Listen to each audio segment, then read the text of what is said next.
آج ہمارے معاشرے میں والد اور والدہ کی سب سے زیادہ بے توقیری کس رشتے کی وجہ سے ہوتی ہے؟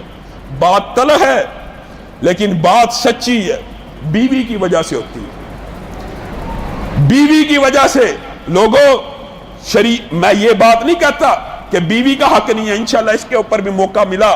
تو گفتگو کریں گے، بیوی کے بھی بہت سے حقوق ہیں، لیکن والدہ کا حق باپ سے اگر 3 مرتبہ زیادہ ہے۔ ایک اصول یاد کر لیجئے، اللہ رسول کے بعد دنیا کے اندر اطاعت کے لائق سب سے افضل کوئی ہستی شخصیت ہے تو وہ والدین کی ہے، اور بیوی کے لیے یہ مردوں کی بات ہے، عورت کے لیے اللہ رسول کے بعد اطاعت کی حقدار اگر کوئی شخصیت ہے تو وہ اس کا خامند ہے،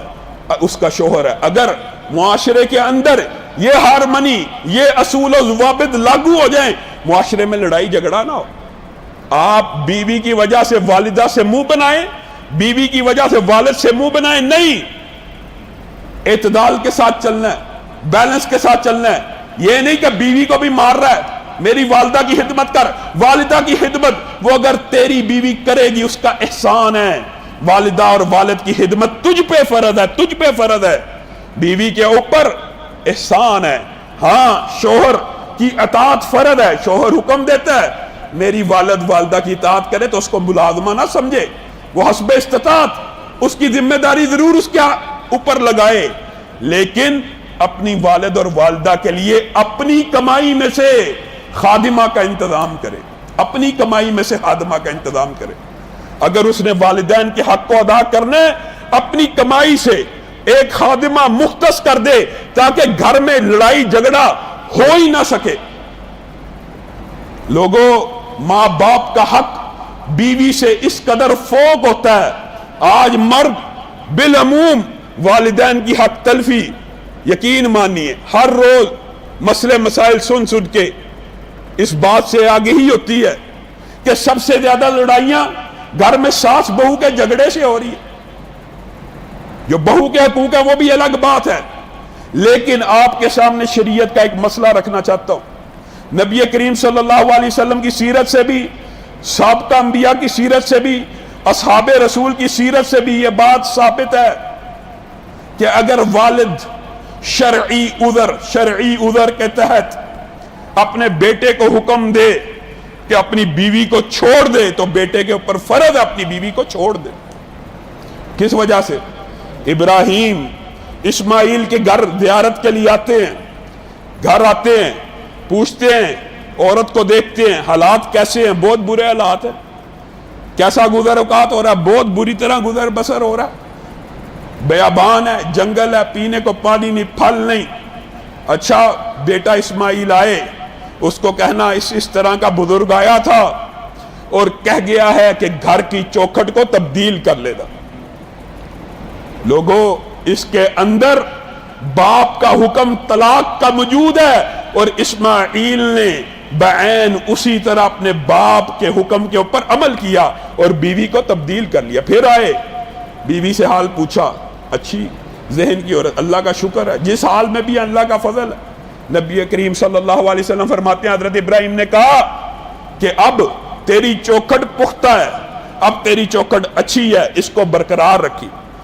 والد اگر حکم دے، اور عبداللہ ابن عمر کے واقعے کے اندر بھی یہی بات پوشیدہ ہے،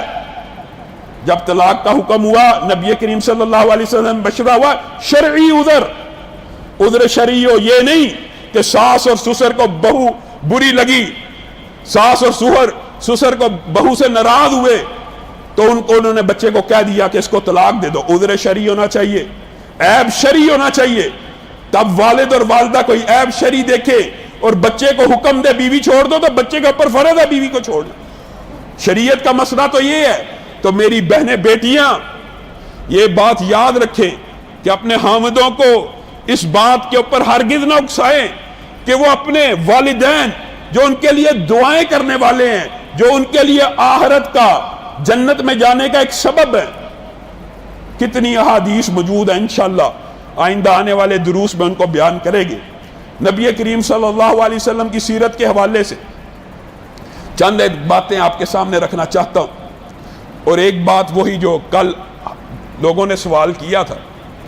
بھائیوں، دوستوں، بیٹوں، بیٹیوں، بات یہ ہے کہ بچوں کا مسجد میں آنا ہر حال میں سر آنکھوں پہ، سر ماتھے پہ، لیکن والد اور والدہ ان کی حرکات سے غافل نہ ہوتا کیا ہے بالعموم کہ جس کا ذاتی بچہ ہوتا ہے وہ اگر رو رہا ہونا اس کو تکلیف اتنی نہیں ہو رہی ہوتی، لیکن ساتھ والے جو سن رہے ہوتے ہیں وہ ڈسٹرب ہو رہے ہوتے ہیں، وہ بے چین ہو رہے ہوتے ہیں، ان کی نماز میں خلل پڑ رہا ہوتا ہے۔ تو اللہ کے فضل و کرم سے اللہ تعالیٰ نے ہمیں وسیع جگہ دی ہے اس مرتبہ۔ مردوں کے حال میں تو بچوں کا شور اس لیے بھی کم ہے، پچھلا حال ہم نے بچوں کے لیے مختص کیا ہوا، وہاں پہ ایک خادم ہوتا ہے ان کو سمجھاتا ہے، لیکن وہاں پہ وہ دوڑتے رہتے ہیں، ہمیں آواز نہیں آتی، ہم ڈسٹرب نہیں ہوتے، اس لیے وہ کھیلتے ہیں۔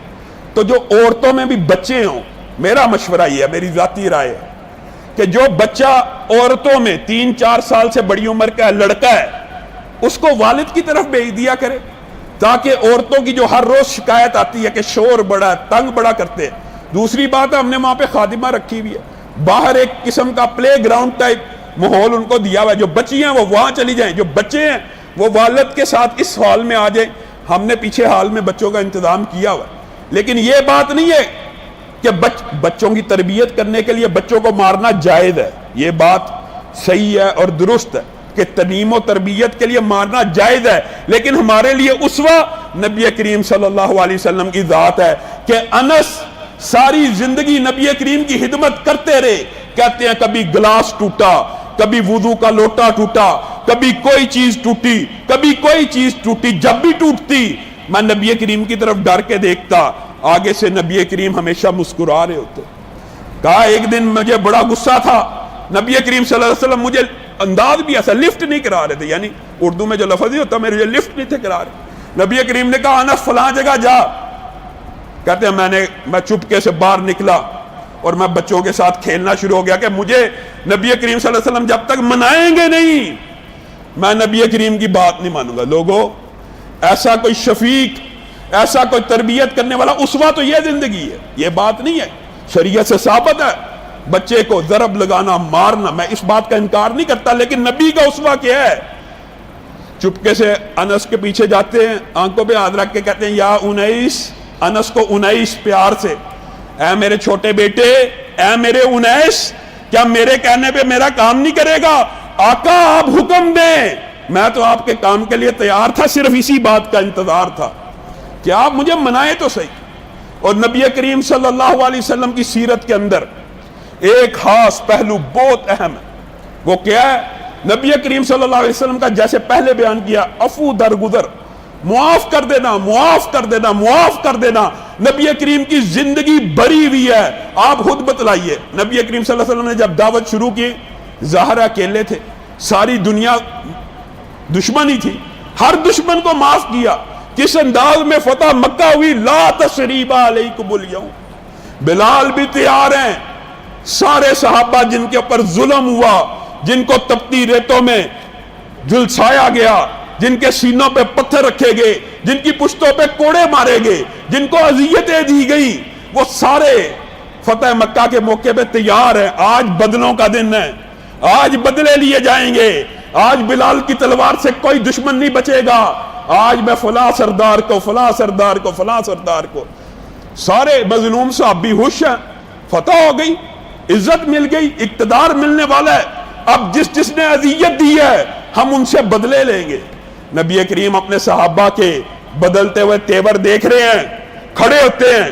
اعلان کرتے ہیں لا تثریب علیکم الیوم، او میرے صحابہ، او میرے دوستوں، او میرے بیٹوں، او میرے بھائیوں، آج مجھے یوسف کا کردار نبھانے دو، آج میں اپنے بھائیوں کے لیے عام معافی کا اعلان کرتا ہوں، آج کے دن ان کو کوئی اذیت نہیں دے گا، کوئی دکھ نہیں دے گا، کوئی غم نہیں دے گا، اور جاؤ جو میرا سب سے بڑا دشمن تھا اس کو میں محمد صلی اللہ علیہ وسلم یہ اعزاز دیتا ہوں، یہ خوشخبری سناتا ہوں اس کے اسلام قبول کرنے کے بدلے میں کہ جو ابو سفیان کے گھر داخل ہو جائے گا امان میں آ جائے گا، جو کافر لڑنے والا، جنگ کرنے والا، تلوار اٹھانے والا ابو سفیان کے گھر داخل ہو جائے گا، محمد صلی اللہ علیہ وسلم کی طرف سے اس کو امان دے دی جائے گی۔ عبداللہ ابن ابی کا بیٹا جب اس نے سنا، وہ مسلمان تھا، جب اس نے سنا میرے والد نے اتنے سخت الفاظ کہے ہیں،